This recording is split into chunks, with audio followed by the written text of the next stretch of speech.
जय श्रीराम. प्रभू श्रीरामाचं आपण चरित्र ऐकत असताना आत्तापर्यंत आपण बालकांड, अयोध्याकांड ऐकलं आहे.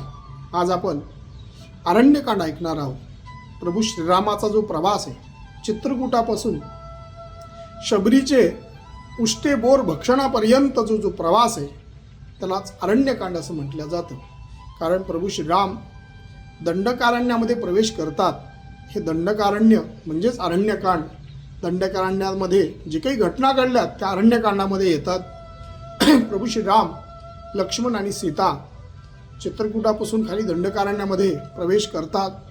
थोडा काळ पुढे गेल्यानंतर अनेक ऋषीमुनींचे दर्शन वगैरे प्रभुरामांनी घेतलेत. त्याच्यानंतर सगळ्यात पहिल्यांदा त्यांना एक अकराळ विकराळ असलेला विराट नावाचा राक्षस तो प्रभुरामांच्या समोर आलाय आणि प्रभुरामाला त्रास देण्यासाठी तो तत्पर पुढं होऊन आलेला आहे. आणि सीतेला त्यांनी जवळ घेतलेलं आहे, सीतेला काखेजवळ ठेवले, कारण तो अकराळ विकराळ होता.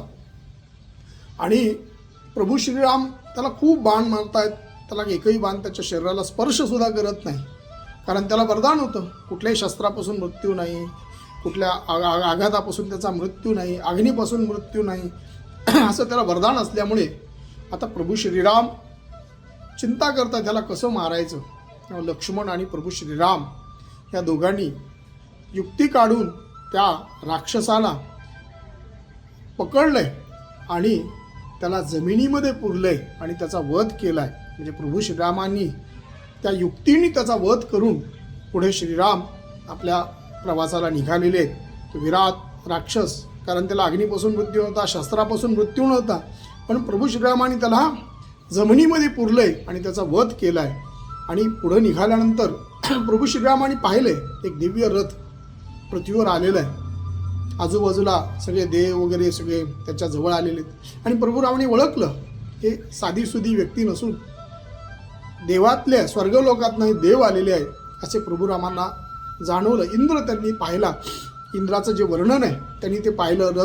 इंद्राच्या रथाचं वर्णन त्यांनी पाहिलं आणि हे इंद्रच असेल असं म्हणून प्रभुराम लांबून पाहत आहेत. आणि ते इंद्र शरभंग ऋषींना भेटायला आले होते. कारण शरभंग ऋषी अनेक वर्ष या पृथ्वीवर तपस्या करून जीर्ण झाले होते त्यांचं शरीर. त्यामुळे इंद्राने त्यांना सांगितलं की तुम्ही आता स्वर्गलोकात चला. तेव्हा शरभंग ऋषींनी इंद्राला एक सांगितलं की मला प्रभू रामाची भेट घ्यायची आहे, त्याच्यानंतरच मी स्वर्गलोकात येईल. असं म्हणून इंद्राचा आणि त्यांचा लांबून प्रभू श्रीराम चर्चा ऐकत असताना लांबून सीतेला सांगतायत. हे शरभंग ऋषींचं चरित्र प्रभुराम सांगतायत. त्या दोघांची चर्चा झाल्यानंतर इंद्र निघून गेला आहे स्वर्गलोकामध्ये. आणि प्रभुरामांनी पुन्हा त्या शरभंग ऋषींच्या दर्शनासाठी आश्रमात गेलेत. शरभंग ऋषींनी प्रभुरामांना कवटाळलेला आहे आणि जवळ घेऊन अनेक प्रकारची विचारणा केलेली आहे. आणि त्यांनी सांगितले की मी माझा मृत्यू तुमच्या दर्शनामुळे टाळला आहे, आता मी निवांत झालो, आता मला स्वर्गलोकात जायची आता तीव्रता आहे. अशा पद्धतीने शरभंग ऋषींनी रामाची सांत्वन करून रामाला एक प्रकारे आशीर्वाद दिलेले आहेत. आणि त्यांना सांगितले की तुम्ही इथून पुढे सगळ्या राक्षसांचा नाश करत करत तुम्हाला जे वरदान मिळालेले तुमच्या वडिलांकडून हे तुम्ही सगळ्या राक्षसांना वध करा असं सांगून प्रभुरामांनी शरभंग ऋषींचा निरोप घेऊन पुढे हळूहळू निघालेले आहे. पुढे अनेक ऋषींना भेटत भेटत सुतीक्ष्ण नावाच्या ऋषींकडे गेलेले आहेत. सुतीक्ष्ण नावाचे ऋषी अतिशय जाज्वल्य, तिथे अनेक बालखल्य ऋषी तिथे त्यांना भेटायला आलेत प्रभुरामांना. सगळ्यांचं प्रभूंनी सगळ्यांनी प्रभूंचं स्वागत केलं आहे, सन्मान केलेला आहे. कारण राजा आहे श्रीराम, प्रभुराम हे सगळ्यांचे राजे असल्यामुळे सगळ्या संतांनी, सगळ्या ऋषीमुनींनी प्रभुरामाचं चांगल्या प्रकारे एक प्रकारचं स्वागत केलेलं आहे. आणि अनेक दिवस तिथे प्रभुराम तिथे राहिलेत. अनेक राक्षसांचा नाश केला आहे. आणि तिथून पुढं प्रभुराम त्या सुतीक्ष्ण ऋषींची प्रार्थना करून सांगितलं की मला अगस्त्य मुनींची भेट घ्यायची आहे, अगस्त्य मुनीला भेटायचं आहे. त्या सुतीक्ष्ण ऋषींना राम सांगतात मी भेटून पुन्हा वापस येईल असं सुद्धा प्रभुरामांनी सांगितलंय. आणि प्रभुराम सुतीक्ष्ण ऋषींची आज्ञा घेऊन अगस्त्य ऋषींच्या आश्रमाकडे निघालेले. अगस्त्य ऋषींचा आश्रम, कारण अगस्त्य ऋषी जाता म्हणजे इतके प्रबळ होते. तर सीतेला सांगतायत अगस्त्य ऋषी कोण. जेव्हा जो विंध्य पर्वत आहे, हा विंध्य पर्वत अतिशय थोडा थोडा थोडा थोडा वाढत वाढत सूर्याची गती ती खुंटवण्यासारखा एवढा वाढत होता. तर अगस्त्य ऋषी एकमेव असे होते की अगस्त्य ऋषींना नमस्कारासाठी विंध्य पर्वत जेव्हा वाकला तेव्हा अगस्त्य ऋषींनी सांगितले की आता तू असाच राहा, मी जेव्हा पुन्हा येईल तेव्हा तुला मी सांगेल तेव्हा उठ. पण विंध्य पर्वत हा पुन्हा झोपलाय अशी आख्यायिका आहे. म्हणजे अगस्त्य ऋषी अतिशय प्रबळ जेव्हा आतापी आणि वातापी म्हणजे राक्षस आहेत त्यांना, राक्षस आतापी वातापी हे दोन अतिशय दुर्धर असे राक्षस आहेत, त्यांचा वध अगस्त्य मुनींनी केलेला आहे. अगस्त्य मुनींनी वध कुठं केलं आहे तर बीड जिल्ह्यामध्ये राक्षस भवन या ठिकाणी त्यांनी वध केलेला आहे अगस्त्य मुनींनी. कारण अगस्त्य मुनींचा आश्रम हा मध्य प्रदेशमध्ये येतो, पण इथं येऊन आतापी वातापींचा वध त्यांनी केलेला आहे. ते आतापी वातापी असे होते, एक आतापी बोलवायचा लोकांना, ब्राह्मणाला जेवायला म्हणून बोलवायचा आणि वातापी त्यांचं भक्षण होऊन तिथे जायचं अशी आख्यायिका आहे. दोघांनाही अगस्त्य ऋषींनी वध केला आहे. म्हणून अर्घ्य देताना आतापी वातापीचा नाश होतो असं म्हणतात. म्हणून अर्घ्य दिल्याची प्रथा सुद्धा अगस्त्य मुनींपासून आलेली आहे. अर्घ्य जे ब्राह्मण दररोज अर्घ्य देतात ते सुद्धा आतापी वातापी सारखे राक्षसांचा नाश व्हावा म्हणून दिला जातो. असे अगस्त्य मुनी आणि अगस्त्य मुनी हे सगळ्यात तपस्वी तेजस्वी अशी आख्यायिका प्रभुराम सीतेला सांगतायत. जेव्हा भगवान शंकराचं लग्न होतं तेव्हा सगळेजण उत्तरेला जेव्हा गेले की आता सगळं पृथ्वीच त्या उत्तरेला गेल्यामुळे सगळे ऋषीमुनी सगळे त्या लग्नाला असल्यामुळे पृथ्वीसुद्धा अशी एक प्रकारे एका साईडने उंच एका साईडने अशी खाली जात होती. तेव्हा सगळ्या ऋषीमुनींनी अगस्त्य मुनींना सांगितले की तुम्ही एका ठिकाणी पलीकडच्या बाजूला जा, म्हणजे सगळे ऋषीमुनी एकीकडे आणि अगस्त्य मुनी एकीकडे अशी आख्यायिका आहे. आणि अगस्त्य मुनींनी त्या एका साईडला थांबून ती पृथ्वीला समतोल केले अशी सुद्धा आख्यायिका आहे. असे प्रभू राम सीतेला अगस्त्य मुनींचं चरित्र जाता जाता सांगत आहे. अगस्त्य मुनींचा श्लोक सुद्धा येतो, एकाच मणी अगस्त्य मुनीने माझा पिता शोषिला, बंधू धाकुलता द्विजवरे क्षापा क्षया धाडिला, एके लत्ते मतपतिते क्षिणविले ऐसी द्विजांची लीला, ऐके सरस्वती म्हणून या भीते मी या द्विजकुला. हे लक्ष्मीचं स्तोत्र आहे. लक्ष्मी सांगते अगस्त्य मुनी एवढे प्रतापी आहेत असं सांगतायत. हे प्रामाणिक चरित्र जेव्हा अगस्त्य मुनीचं सांगितलं की लगेच थोडा पुढे गेल्यानंतर अगस्त्य मुनीचा आश्रम लागला आणि अगस्त्य मुनींच्या आश्रमात प्रभुराम सीता आणि लक्ष्मण यांनी प्रवेश केला. तिथे सुद्धा सर्व ऋषीमुनींनी वनातील फुले वगैरे आणून ते किंवा फळे वगैरे आणून सगळ्यांनी प्रभुरामाचं स्वागत केलेले आहे. आणि प्रभुराम हे सगळ्यांचे राजे असल्यामुळे आणि प्रभुरामांचं चरित्र सगळ्यांना माहीत असल्यामुळे सगळ्यांनी प्रभुरामाचं यथोचित सन्मान केला आहे. आणि त्याच ठिकाणी अगस्त्य मुनींनी प्रभुरामांना इंद्रकुर जे विश्वकर्मानी रत्नजडीत असलेलं धनुष्यबाण आहे त्याला वैष्णव बाण असं म्हटलं जातं, हे प्रभुरामाला अगस्त्य मुनींनी दिले. आणि अक्षय भाता जो इंद्राने दिलेला होता कधीही तो बाण संपणार नाही असं भेट म्हणून प्रभुरामाला अगस्त्य मुनींनी दिलेले. म्हणजे वैष्णव धनुष्य आणि अक्षय भाता हा अगस्त्य मुनींनी प्रभुरामाला दिलेला आहे. आणि तिथून पुढे प्रभुराम अगस्त्य मुनींचा यथोचित सन्मान करून काही दिवस राहून प्रभू श्रीरामाच्या पुढे निघत गेलेले आहेत, पुढे निघालेले आहेत. तेव्हा अगस्त्य मुनींनी जिथे आतापी वातापीची घटना घडली आहे त्या ठिकाणी प्रभुरामाला सांगितलं की तुम्ही तिथे शनी महाराजांचं मंदिर स्थापन करा. तिथे राक्षस भुवनला आजही प्रभुरामांनी एक वाळूचे कण एकत्र करून तिथे शनी महाराजांची मूर्ती स्थापित केली. रामाने स्थापन केलेल्या अनेक मूर्त्या आपल्याला पाहता आहेत. त्या अगस्त्य मुनींच्या आज्ञेने प्रभुरामांनी शनी महाराजांची मूर्ती तिथे स्थापित केलेली आहे राक्षस भुवन येथे. आणि प्रभुरामांनी अगस्त्य मुनींच्या आज्ञेने अनेक मंदिरांची जीर्णोद्धार करून पुढे हळूहळू निघालेले आहेत. आता प्रभुरामांनी पुढं थांबायचं कुठं, सगळ्यांच्या ऋषी मुनींच्या आज्ञेने प्रभुरामांनी जे काशीचं नाशिकचं पंचवटी हे स्थान आहे हे निवडलं. आणि पंचवटीच्या ठिकाणी प्रभुरामांनी लक्ष्मणांनी दोघांनी मिळून तिथं पर्णकुटी छानपैकी बांधलेली आहे आणि तिथे वास्तव्यास तिथे थांबलेले. त्याच ठिकाणी एक वृद्ध म्हणजे जटायू नावाचा पक्षी तो तर रामाला भेटलेला आहे. तो 11-11 असल्यामुळे प्रभुराम त्याला धनुष्यबाण उचलून प्रभुराम त्याला मारण्यासाठी गेले. त्यानंतर त्या जटायूने सांगितलं की प्रभुरामा मी तुझ्या वडिलांचा मित्र आहे आणि तुझ्या वडिलांपासून मी आहे आणि तू माझ्याच कुळातला आहेस असं म्हटल्यानंतर त्या जटायूने रामाला आपलं चरित्र सांगितलं. मी कुणाचा कोण आहे, मी कश्यपाचा पुत्र जो अरुणी आहे, जो सूर्याचा सारथी आहे त्याच्या 2 मुलापैकी एक संपाती नावाचा एक मुलगा आणि एक जटायू आम्ही त्या अरुणी नावाच्या काश्यपाच्या पुत्रापासून जन्माला आलो आणि मला दीर्घायुष्य आहे आणि मी तुझ्या सेवेसाठी आणि तुला इथे रक्षणासाठी मी तुझ्यासाठी मदत करेल असं त्या जटायूने सांगितल्यानंतर प्रभुरामाने आपल्या वडिलांचे मित्र आहेत म्हणून त्या जटायू पक्षाला नमस्कार केलाय आणि तिथे अनेक वर्ष प्रभुराम तिथे वास्तव्य करत आहेत. एके दिवशी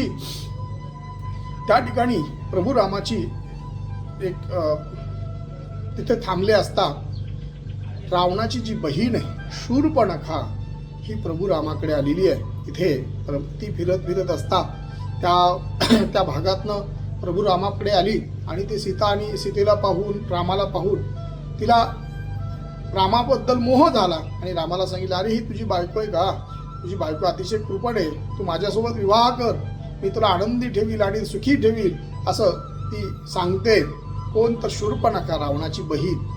प्रभुराम हास्यमुद्रेत सांगतात, मला तर बायको आहे, मी एक पत्नी वचनी आहे, मला तर काही नको. तिथे ते दुसरा एक माझा भाऊ आहे लक्ष्मण आहे, त्याची बायको सोबत नाही आहे, त्याला विचारून बघ. अशा पद्धतीने हास्यमुद्रेमध्ये कारण प्रभुराम लक्ष्मणाला सांगतायत लक्ष्मणाकडे जा.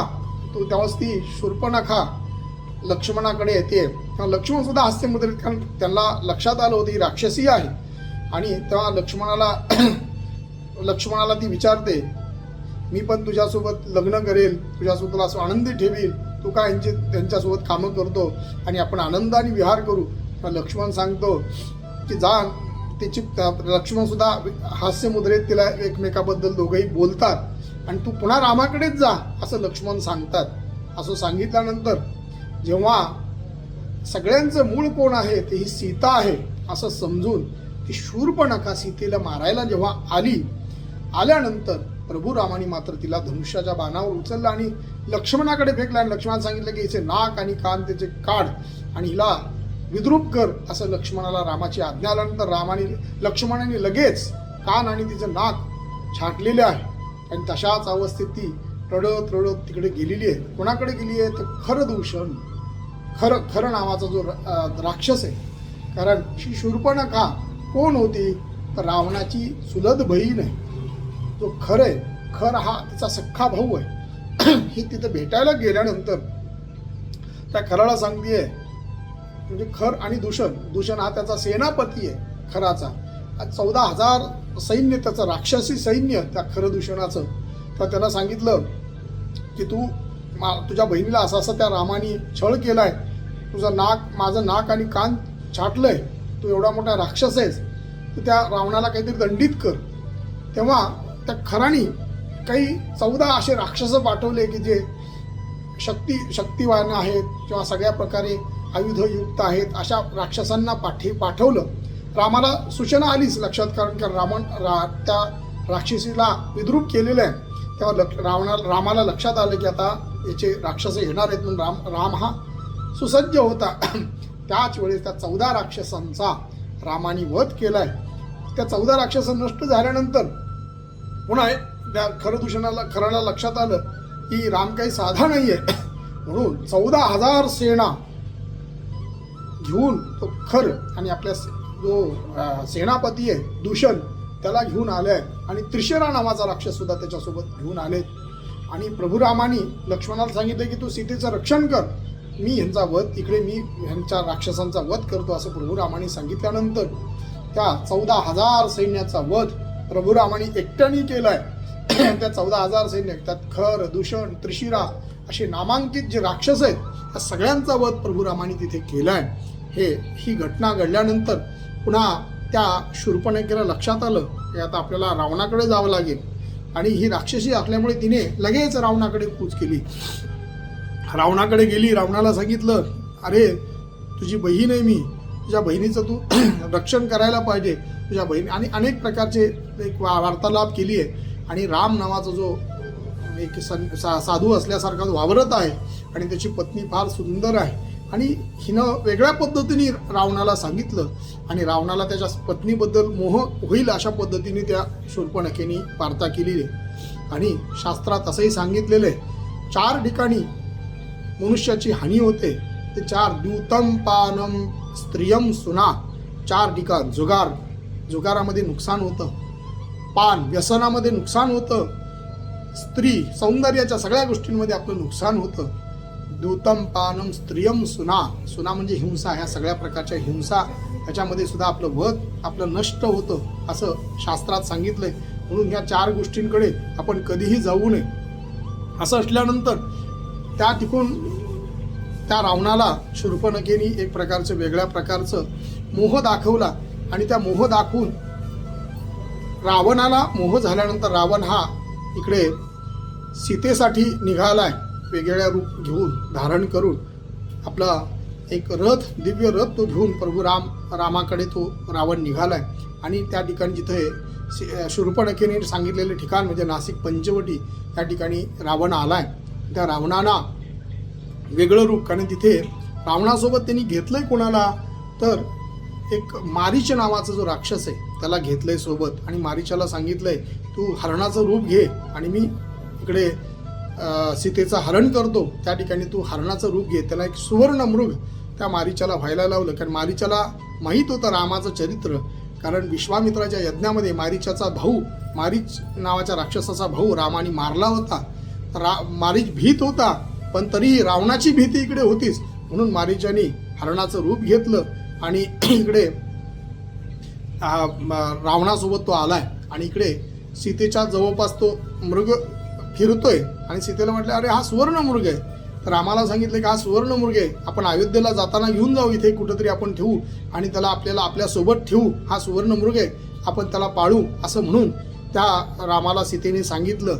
आणि जर सहज पकडता नाही आलं त्याला वध त्याचा करा, त्याचे जे शरीराचं कातड आहे त्याचे मला एक शरीरावर धारण करण्यासाठी वस्त्र होईल असं म्हणून सीतेने सांगितलं. आणि प्रभू राम त्या मृगाच्या मागे धावत गेले. तो मृग अतिशय लांब गेलाय आणि इकडे लक्ष्मणाला सांगितलं की मी जाऊन येऊस तर तू इथे सीतेचं रक्षण कर. तेव्हा थोडासा कालावधी पुढे गेला आणि जेव्हा त्या मारीचानी रावणाने सांगितलेल्या सूचनेचे पालन करून आपल्याला जेव्हा बाण लागला, तर बाण लागल्यानंतर त्याने ओरडलं की रामाच्या आवाजामध्ये त्यांनी, कारण तो राक्षस असल्यामुळे मायावी असल्यामुळे रामाचा आवाज त्यांनी काढला, हे लक्ष्मणा हे सीते असा आवाज केला. इकडे सीतेला लक्षात आले की रामाला काहीतरी धोका झालाय. म्हणून त्यांनी लक्ष्मणाला सांगितले की तुम्ही आता इथून पुढे रामाकडे जा. लक्ष्मण जात नाही. तेव्हा सीतेने वेगवेगळी दूषणं लावून, वेगवेगळ्या प्रकारची तुला माझा मोह आहे, अनेक प्रकारची दूषणं लावून लक्ष्मणाला तिथून काढून देण्याचा प्रयत्न केला. लक्ष्मण जात नाही असं लक्षात आल्यानंतर त्यांनी सांगितलं की तू माझ्यासाठीच इकडे आलेला आहेस आणि तुला रामासोबत काही यायचं नव्हतं असं म्हणून अनेक प्रकारची दूषणं देऊन लक्ष्मणाला जे सीतेने बोललेले वाक्य लागले आणि सांगितले की एक लक्ष्मण रेखा तिथे ओढलेली आणि लक्ष्मण तिकडे रामाकडे गेलेला आहे. तिकडे गेल्यानंतर तिकडे रावणाने साधूचा वेश धारण केलाय, जटा वगैरे धारण केल्या आणि भिक्षा मागण्यासाठी दारात आलाय. तेव्हा सीतेला आवाज भिक्षाम देही म्हटल्यानंतर सीता बाहेर आली.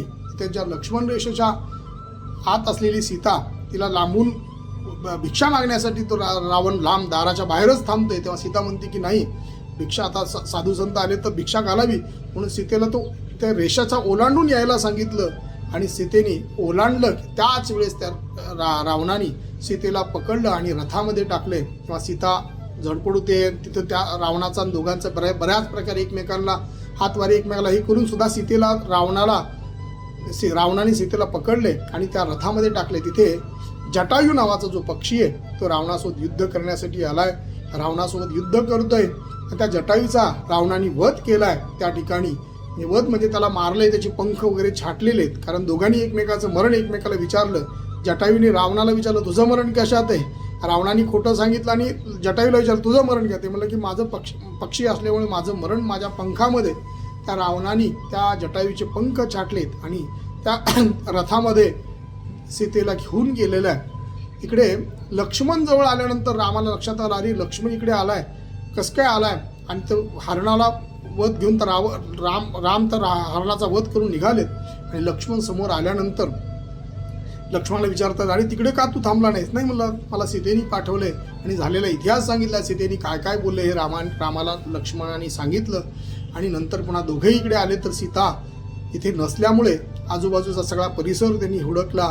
गोदावरीचा परिसर त्यांनी हुडकला. सगळीकडे सीता कुठेही दिसत नाही असं समजल्यानंतर जटायू पक्षांनी तिथे जो मरणावस्थेत पडलेला होता त्या जटायू पक्षांनी रामाला सांगितलंय की तुझ्या सीतेचं हरण रावणाने केलेलं आहे आणि तो आकाशमार्गाने गेलेला आहे आणि तो अशा पद्धतीने सीतेला घेऊन गेलाय.